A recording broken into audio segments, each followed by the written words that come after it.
Voyez que vous êtes toujours n'a pas pensé ma paix. N'a pas pensé ma paix.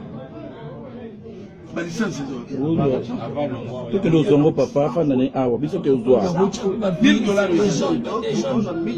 $1000 plus de 1000 faut attirer l'école 300 et 300 c'est quoi sinon donc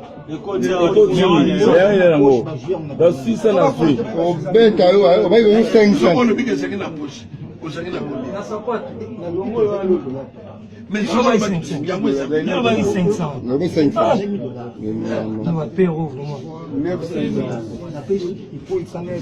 ah oui c'est net c'est bon maintenant $100 monsieur qui est dans la poche, n'a que 600 alors, si vous avez besoin d'être dans le baril, vous avez besoin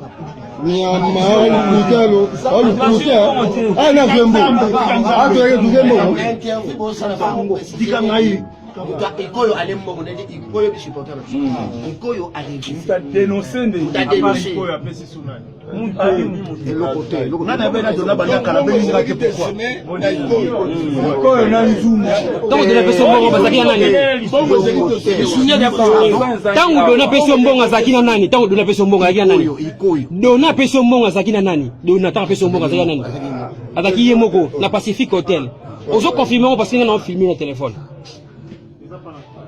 C'est que j'entime, non, filmé au téléphone à tout niveau. Est-ce que vous avez confirmé réellement que c'est Dona Moulongwe, secrétaire national, il y a secrétaire général, c'est dans le groupe sur Mbong. J'ai confirmé. Merci beaucoup. Montant, ça dit combien? $1000. Est-ce que vous avez un bon on a un bon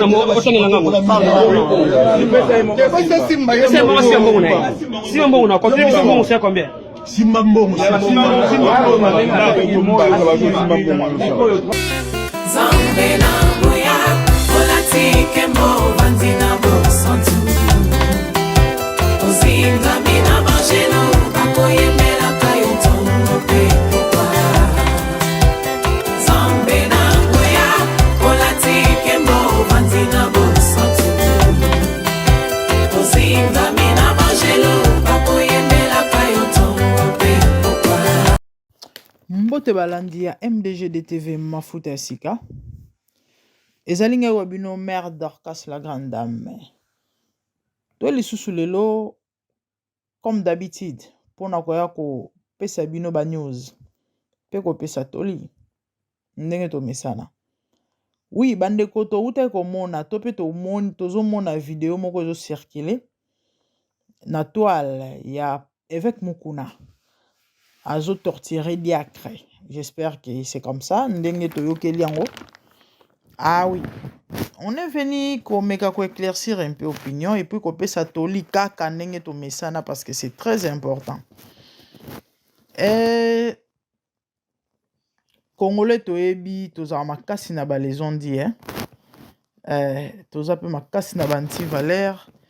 Toi makasi na biloko to benga buzoba, toi makasi na buzz, toi makasi na mambo bele ya mamala muté des fois. En fait, bref, to zela mulaite ngana moni vidéo au camp. Na moni yango to kende ba 3e jour yango wana kutna ba beteli yango lisolote. Na mona yo na page mo na Facebook. Na ngana sela yango pe émission mais na yako sa constat que eza vidéo monde na si na mona. Kala penza kala makasi ce qui fait que na bosana qui même histoire et c'était quoi en fait la chose mais ce qui est vrai tant on peut pas publier en mois ka eumeli plus de 3 ans je sais pas même ba 5 ans eza vraiment kala ba publier kango to yoka peka lisolo mo ba forme on a dit à créer tout ça bon a dit mais bon mabonza et puis voilà c'est vrai comme on a la façon dont bazo traiter ndeko na vidéo ana eza kitorote aza mokolo bazo betaye tout ça en fait bomoni obomonaki bon soki toyo kosala émission ezaka mpona koluka koéclaircir bandeko na biso et koéclaircir opinion surtout et pour kopesa conseil. C'est quoi la vraie vérité ou encore la vérité cachée? Il y a vidéo wana en fait eza o bat bazo lobate pourquoi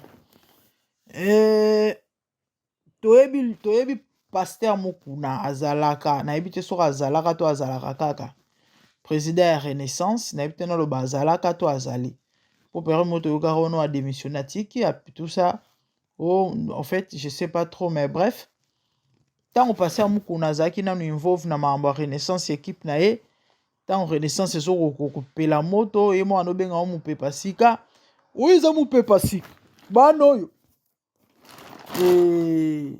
toyebi akumisa équipe na ye mingi e baba na ipe oganye na ndenge bazwa ba problème na ya edingwe il paraîtrait akoma ko police Renaissance parce que so ipe ye na mukuna e bayoka na te plein de trucs toyebi te en fait bref tata wana azalaki moko ya ba collaborateur ya Pasteur Mukuna na équipe ya Renaissance qui n'a rien à voir avec mambo église azani diacre selon ba information autozui aza même pas mondimi ya aseka mais azalaki moko ya na ceinture ya Pasteur Mukuna na Renaissance na équipe ya Renaissance je sais pas ceux qui secrétaire ceux qui loro nini ceux qui nini je sais pas trop mais abana retravailler na Pasteur Mukuna. En fait qu'est-ce qui s'est passé?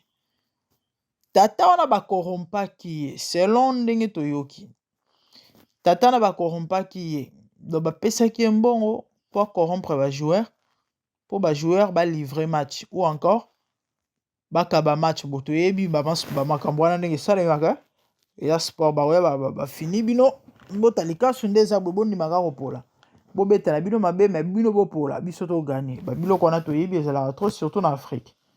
En fait c'est ça nde yango bomoni tant bapesi tata na mbongo a fini pe ba joueur mususu boyebi africain en tout cas pour koteka azalaka na ye ezanoya kosamba te c'est dans le sang mais ba traîtrisme tobotamaka nango.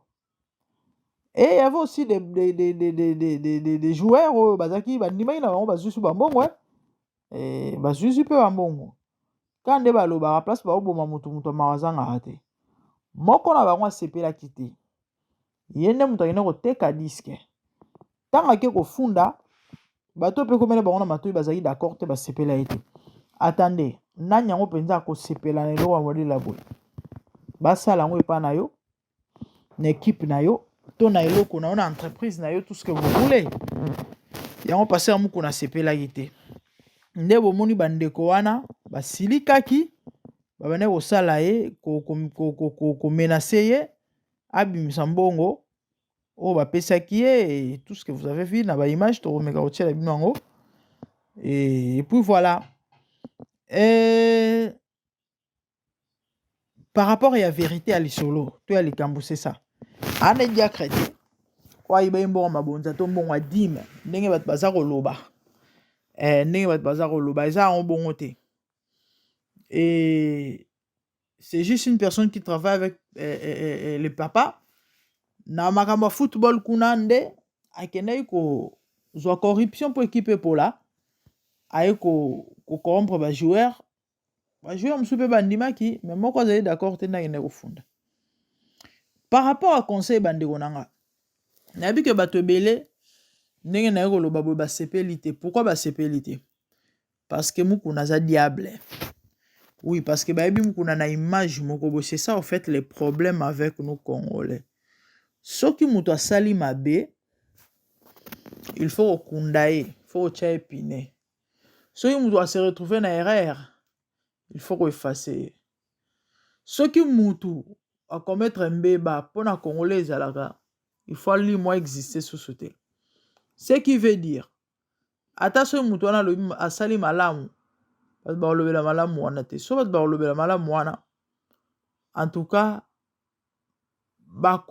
le fait kaka sala déjà mabe bakolobela ngo kutu te bakokende kokundola mabe oya sala. En fait c'est ça les Congolais, on est comme ça. Mutu akowanga nango aza te biso ozalaka bongo.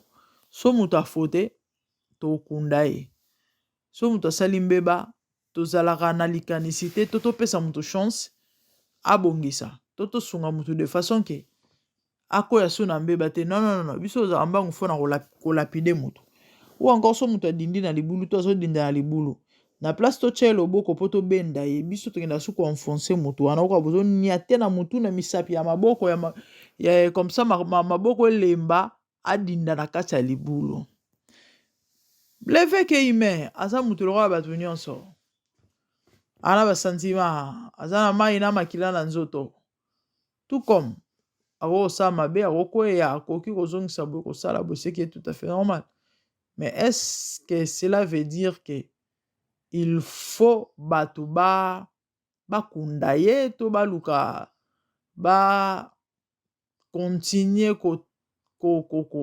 kotambola na kombona ya mal to continue koterner imaginer ata place oyo asali mabe te to likambo eza nango te le fait kaka son nom est mentionné le fait kaka elongi na ye ezali cité le fait pardon ezali parmi bato to pe mutu na ye le fait kaka kombona eza cité nde il faut en tout cas tomemela mamunde tomemelaka wana non c'est pas gentil to renouveler intelligence to changer boyebi pona changement ekota il faut yo moko nano o bana kozala changement après bongo changement ekokota soki yo moko oza incapable kozala changement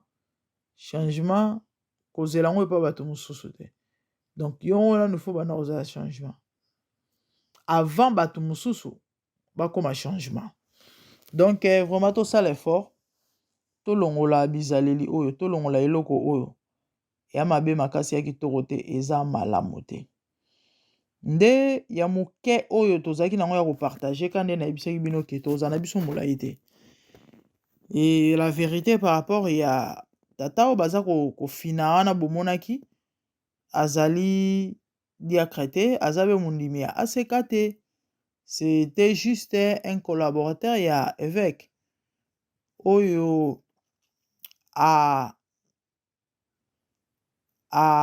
ndenge tokuti koexplike bino azwaki corruption na camp adverse mpona kolivre équipe to mpe équipe epola acorrompre bajoueur bamisu bandimaki nde misu bazali d'accord te bakende kofunda yango sort na ye ezalaki oyo bomoni wana babeti ye parce que eza kitoko te eza malamu te et quant à l'évêque tata bato l'innocent asalaki eloko te bien kasilikaki agangilaki ce qui est tout à fait normal et pas moto nyonso même moi so ezalaki nga na nga nasilika mais okosala boye te et puis voilà donc c'est un peu ça les amis et na conseil nameki juste koyebisa bino bandeko na nga ke tozalaka na habitude wana te ke mpo moto asalaki mabe to mpo moto asali mabe nde il faut totikala na image ya diabolo parce qu'il y a que les diables qui ne changent pas mais moto nzambe akeli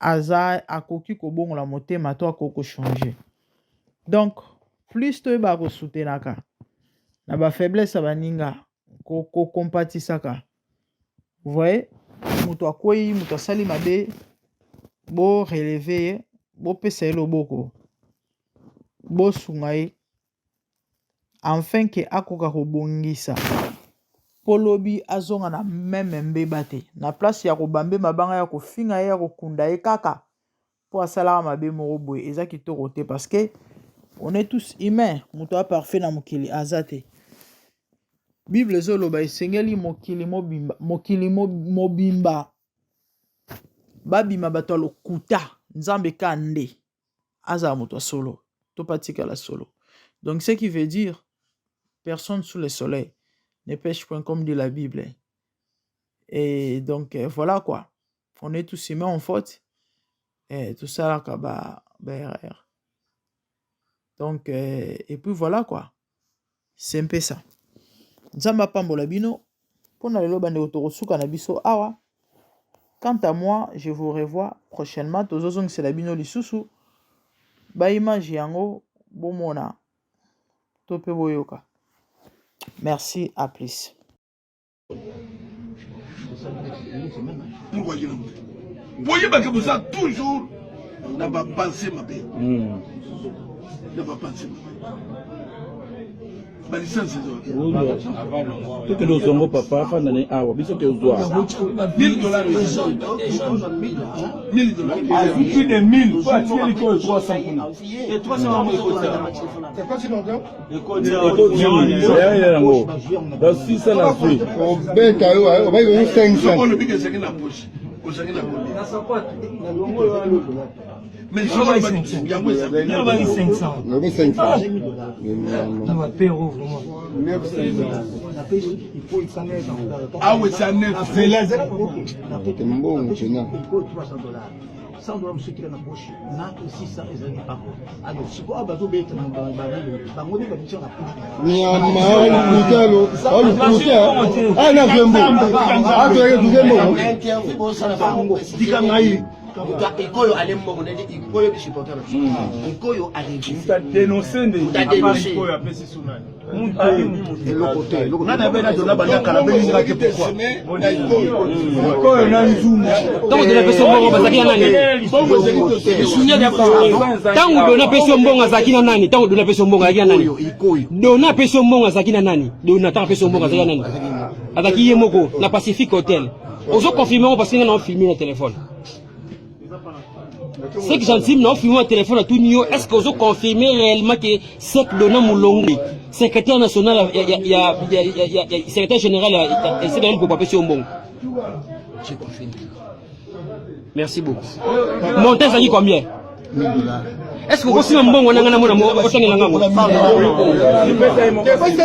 C'est bon si un bon on a. Si un bon on a contribution bon c'est combien? simba mbongo Zambe na buya, olatike mo vanzina bo.